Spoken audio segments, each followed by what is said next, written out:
Here's another important video from the Personal Defense Network.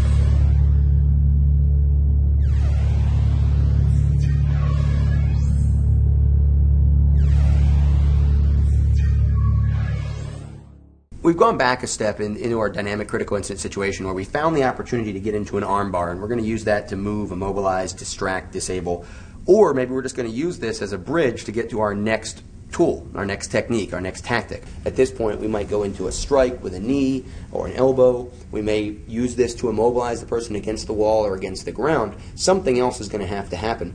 In order to control this person, which may be our best bet, not wanting to cause any more damage or hurt or disability or pain than absolutely necessary to end the fight and get ourselves safer, we might want to do that very thing, pin them to the ground. Let's take a look at what we might want to do once we've done that. So I've gotten my arm bar situation here. I'm going to step back and out while, again, forcing down on that joint. Now, as we go down, Mike's going to lower himself down. In training, we certainly aren't going to go at full speed with something like this.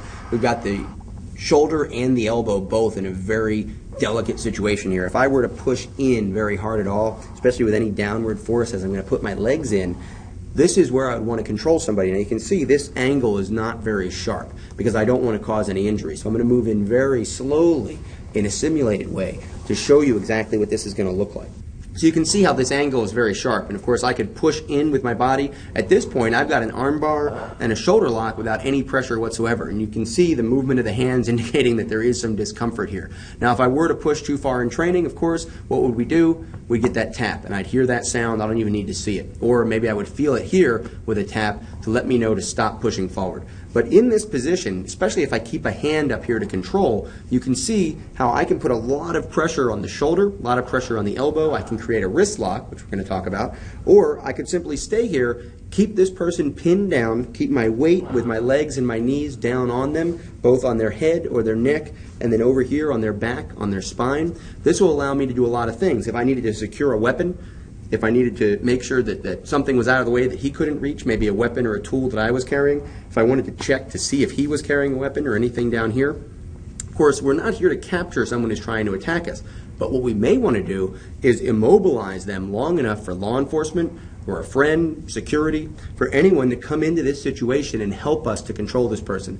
Just because this person isn't much of a threat right now doesn't mean that they couldn't become one. And of course, if I'm not applying pressure, if I'm not doing some kind of a wrist lock, I want to make sure that I keep this hand away from my throat and keep it over here somewhere, which actually creates more pressure on that elbow and stretching that shoulder out, but keeping it away from where it could cause harm to me and actually create a situation where now I'm off balance and this person can regain the advantage. I want to make sure that I keep that tucked in, down and away, keep the pressure back here, keep that arm bar.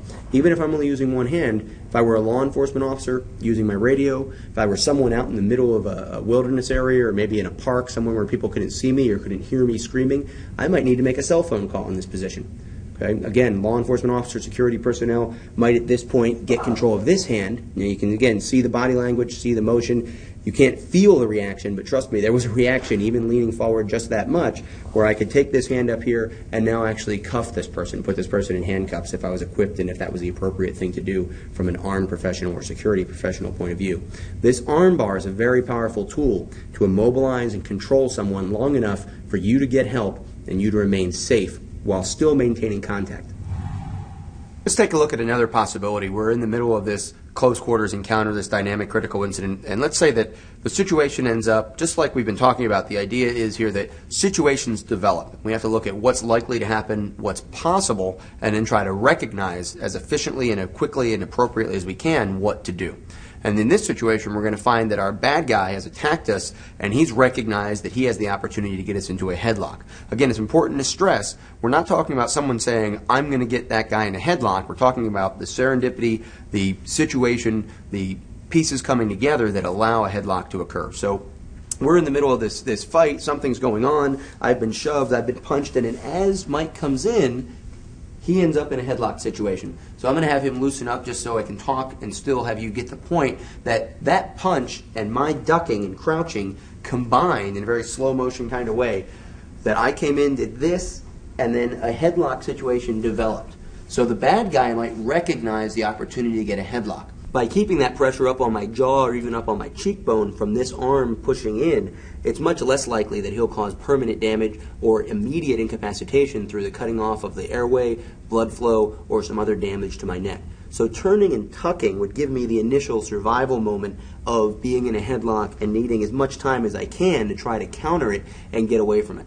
Now obviously there would be ways to attack groin, attack the face, attack the arms, attack the legs, do all kinds of other things. But if we've already shown that this person is faster, stronger, more coordinated, or just luckier than us, maybe we're already tired, we're already injured, we're in this headlock, we need to be as efficient as possible. One of the things that might happen here is this person's going to just hold us with one hand and try to hit, try to strike. They may try to strike into the body. They may try to throw us with that good two-handed hold, or they may try to drive us into the ground or into a wall. In this case, we're going to use that to our advantage because having that wall as an extra piece of leverage, or even driving the person down to the ground to create extra leverage, will give us an opportunity to use our core muscles, our back muscles, our full body strength against the arm strength of the attacker. So in this case, if I can push him against this wall and turn him into it, taking this hand, bringing it up above the shoulder of the attacker. Again, if it were in here, I could simply snake it out. If it ended up loose, great. I'm going to come up over the shoulder and go against the attacker's head and stand up. Now, if I can't stand up, if all I can do is press here because there's a little more pressure coming from the attacker, that's fine too. I'm going to extend greater than 90 to create the opportunity to stand up.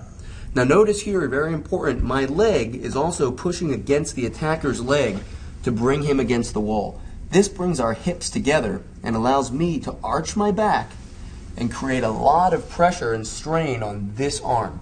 Now of course Mike's letting me do this so I can talk and do this without a lot of strain and without having to fight against him, whereas I wouldn't be able to teach or speak to you about what we're doing. But the way this would look, with a little more pressure, watch slowly, I'm going to bring him against the wall, use my hip against his hip, and arch my back up. At this point, even if this hand doesn't break, it's going to put a lot of pressure on the shoulder. So even if he's still got his hands locked, at least I'm in a position where I can breathe. I can again extend this hand out against the face, against the jaw, against the neck, pushing away, pinning against the wall, using it as an extra point of leverage, arching my back, and then using this hand to break this grip, to get inside, using again this forearm greater than 90 to break that. Step back and out, hyperextending all this, giving me some target areas if I wanted to strike, or pushing this hand back and stepping into the armbar. So we're back into a control position. Or I can keep his head against the wall. One of the important keys to this, of course, is keeping the hip contact. Contact combatives requires continued contact and maximum leveraging of the joints, the pressure, and our own personal strength to disable, or in this case, immobilize the attacker and get a position of advantage. Check out more videos just like this one at the Personal Defense Network.